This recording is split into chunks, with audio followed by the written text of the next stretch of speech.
Assalamualaikum warahmatullahi wabarakatuh. Untuk kelas 8, hari ini kita belajar tentang sistem pencernaan, di mana kalian kemarin sudah membaca tentang sistem pencernaan bab 4 ya, di LKS. Baiklah, untuk sistem pencernaan ini sendiri ada di tubuh manusia. Setiap manusia itu membutuhkan energi, di mana energi ini diperoleh dari makanan atau nutrisi. Sedangkan jenis nutrisi ada karbohidrat, ada lemak, protein, vitamin, mineral, dan air. Karbohidrat sendiri dapat diperoleh dari makanan berupa nasi, gandum, jagung, dan lain-lain. 1 gram karbohidrat sama dengan 4 sampai 4,1 kalori.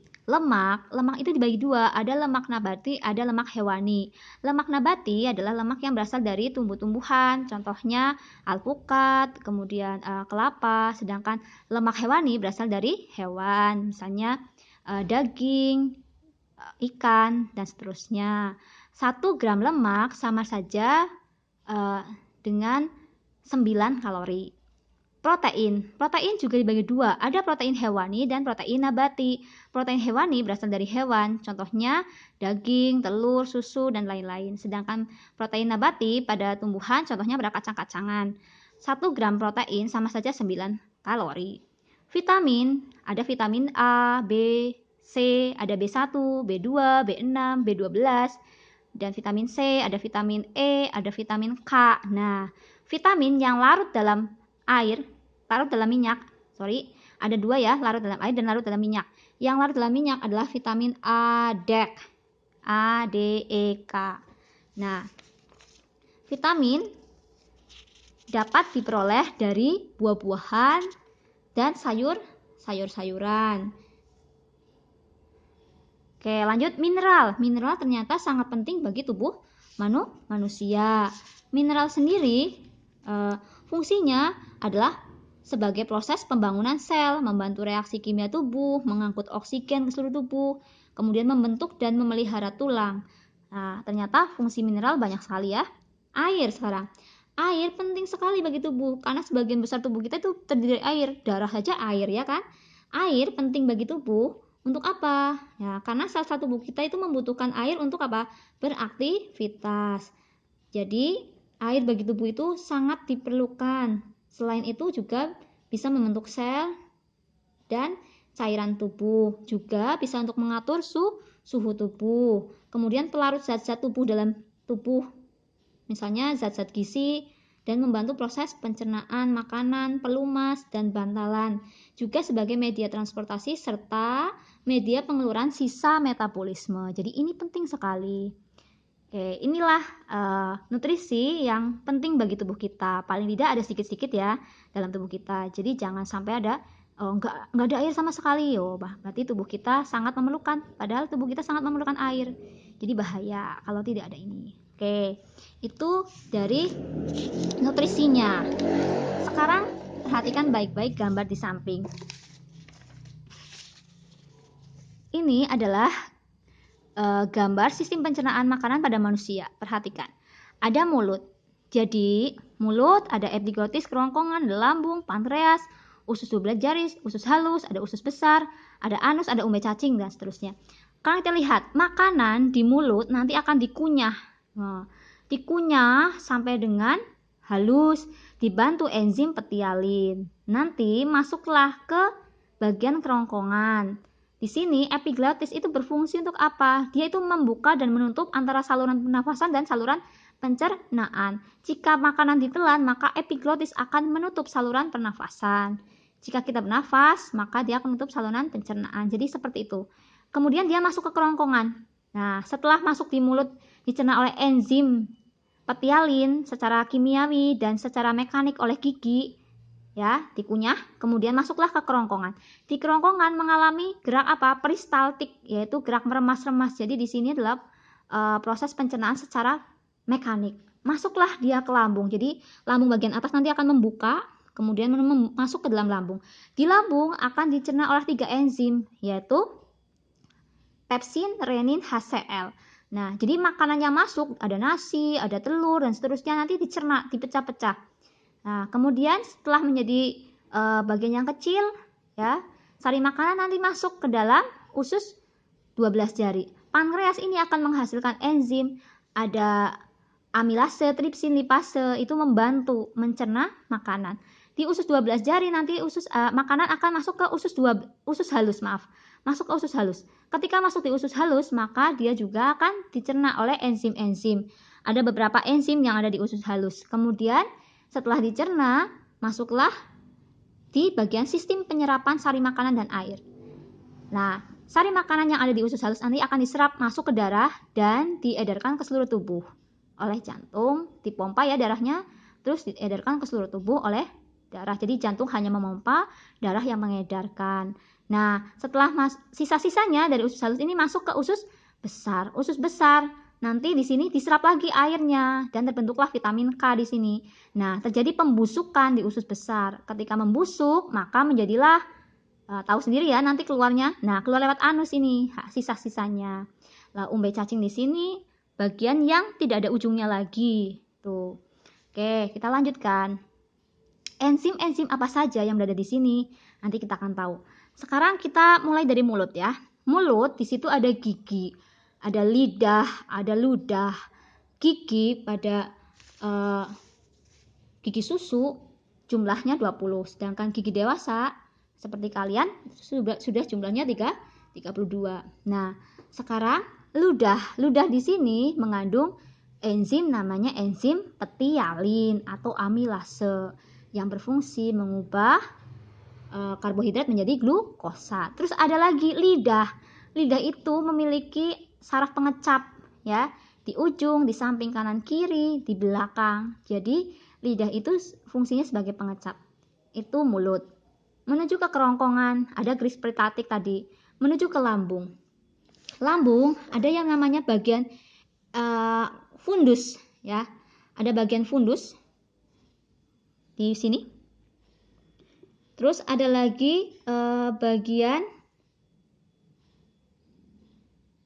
pilorus ya, pilorus di sini.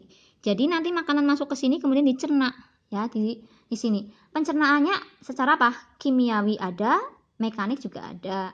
Pankreas itu akan menghasilkan apa? Menghasilkan enzim, ada 3 enzim. Amilase, tripsin, dan lipase. Kemudian masuklah nanti makanan menuju ke usus. Ya, usus ada usus 12 jari. Terus masuklah ke yang namanya usus halus. Usus halus di sini usus halus. Usus halus itu memiliki panjang sekitar 8 sampai 2,5 meter. Wah, kira-kira panjang sekali. Usus halus itu terdiri dari 3 bagian, yaitu usus 12 jari, ada duodenum yang di atas ini ya.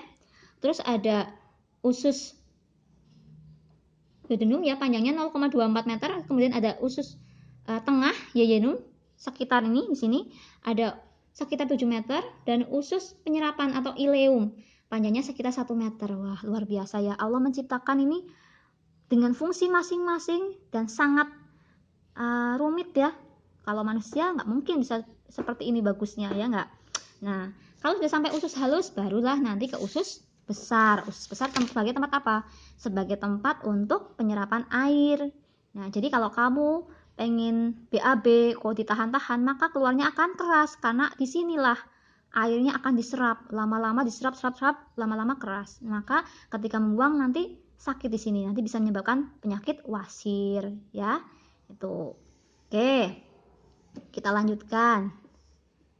Enzim pada pencernaan. Perhatikan baik-baik. Enzim pada pencernaan di mulut ada enzim petialin, amilase, boleh. Fungsinya untuk mengubah atau mencerna atau merombak karbohidrat menjadi gula dan glukosa. Di lambung, menghafalkan lambungku parah, PRH, lambungku parah loh, pepsin, renin, HCl. Pepsin mengubah protein menjadi pepton, renin mengendapkan protein susu dan mengubahnya menjadi kasein. HCl atau asam klorida, ini L ya, L kecil. Asam klorida adalah mengolah pepsinogen menjadi pepsin dan membunuh mikroorganisme. Jadi ketika kamu makan, ternyata di dalam lambung juga mikroorganismenya dibunuh, kecuali yang sangat jahat ya. Kalau tubuhmu tidak bisa membunuhnya, maka bisa menyebabkan penyakit. Jadi lambungku parah, pepsin, renin, HCl. Sekarang pankreas. pankreasku atel, ATL, amilase, tripsin, lipase. Amilase, tripsin, lipase, ATL. Amilase mengubah pati menjadi pati atau karbohidrat menjadi glukosa, mirip seperti fungsi dari petialin. Tripsin mengubah protein menjadi asam amino. Lipase mengubah lemak menjadi asam lemak. Lanjutnya adalah usus halus. Perhatikan. Usus halus ternyata menghasilkan enzim. Ada berapa enzim? 1, 2, 3, 4, 5, 6. 6 enzim. Yang pertama adalah enzim enterokinase, mengubah tripsinogen menjadi tripsin. Enterokinase. Berikutnya, maltase, mengubah maltosa menjadi glukosa dan galaktosa. Ya, maltosa. Yang maltase itu ada E-nya kan, mengubah maltosa. Pokoknya yang ada E-nya biasanya enzim. Nah, sukrase mengubah sukrosa menjadi glukosa dan fruktosa. Lipase mengubah lemak menjadi asam lemak dan gliserol. Erepsin atau dipeptidase mengubah pepton menjadi asam amino. Enzim disakarase mengubah disakarida menjadi monosakarida. Itu adalah fungsi enzim-enzim yang berada di tubuh kita. Oke, sekarang kita lanjutkan gangguan-gangguan pada sistem pencernaan. Nah, gangguan-gangguan pada sistem pencernaan antara lain apa? Obesitas. Berarti tubuhnya terlalu besar ya. Tubuhnya terlalu besar dibanding ukuran badannya. Jadi, obesitas itu dapat dilihat dengan rumus IMT sama dengan massa tubuh per tinggi tubuh kali tinggi tubuh. Jadi massa tubuhnya kilogram dibagi tinggi tubuhnya meter ya. Jika kalian melihat orang kok tingginya cuma misalnya 1,6 tapi ternyata berat badannya lebih dari 150, berarti dia obesitas. Bahaya nggak obesitas? Bahaya karena lemak yang ada bisa menutupi jaringan yang lain, misalnya jantung, paru-paru, dan lain-lain. Sehingga obesitas sebaiknya dikurangi dengan mengurangi makanan junk food dan makan makanan yang mengandung mengandung gula-gula yang sintetis dan gula-gula buatan. Ini bahaya sekali obesitas. Lanjut ya, karies gigi. Karies gigi itu gigi berlubang, adalah kerusakan akibat infeksi bakteri yang merusak lapisan gigi ya. Sehingga kalau tidur sebaiknya gosok gigi terlebih dahulu dan jangan makan banyak makanan yang manis-manis, terutama manisnya manis buatan. Gastritis adalah MAH. Nah, MAH itu penyakit yang disebabkan karena tingginya asam lambung yang naik ya, karena peradangan dinding lambung. Jadi ini hati-hati. Juga bisa disebabkan karena peradangan pada apa? Karena peradangan bakteri. Terus hepatitis. Apa itu hepatitis, Bu? Hepatitis adalah penyakit pada hati. Ya, ini juga berbahaya. Biasanya kalau terkena hepatitis lanjut dia nanti kuning, sehingga sering disebut penyakit kuning. Jadi matanya kuning ya. Terus hatinya nanti membesar. Kemudian menuju ke limfa. Nah, ini sangat berbahaya. Tuh. Terus diare. Diare itu tahu ya. Diare itu penyakit pada saluran usus besar yang disebabkan oleh infeksi bakteri dan protozoa, sehingga bakterinya namanya Escherichia coli atau E. coli. Nanti fesesnya encer. Konstipasi. Nah, kalau konstipasi di sini, nah itu misalnya sembelit ya. Jadi susah buang air besar, berarti makannya harus banyak yang mengandung serat. Tuh. Oke, ada lagi gejala kekurangan vitamin A atau kekurangan vitamin itu avitaminosis. Kalau kekurangan vitamin A, penglihatannya kabur. Vitamin B, beri-beri, gangguan saraf. Jadi kalau beri-beri itu badannya gemuk, tapi kalau dipegang nanti tetap tekong ya. Tuh. Terus kekurangan vitamin C, ada skorbut ya. Jadi sariawan, nanti gigi pembuluh darahnya itu rusak. Kemudian ada lagi kekurangan vitamin D, rakitis ya. Kemudian ada lagi kekurangan vitamin E, degenerasi sistem saraf dan kulit ya itu. Kekurangan vitamin K itu penggumpalan darah, kerusakan hati dan anemia, kurang darah ya. Terus bisa juga gejala kekurangan mineral, Kekurangan kalsium berarti tulangnya rapuh, kurang fosfor, orang lemas, kehilangan mineral, dan kehilangan kalsium. Kekurangan magnesium, gangguan sistem saraf. Kekurangan natrium, kram otot, nafsu makan juga berkurang.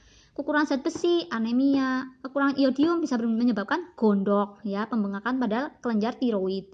Kekurangan zat seng, bukan seng yang digenting ya, zat seng ya, zinkum, kekebalan tubuh, kegagalan pertumbuhan, kelainan kulit, kegagalan reproduksi, nah gangguan kekebalan tubuh. Nah, itu.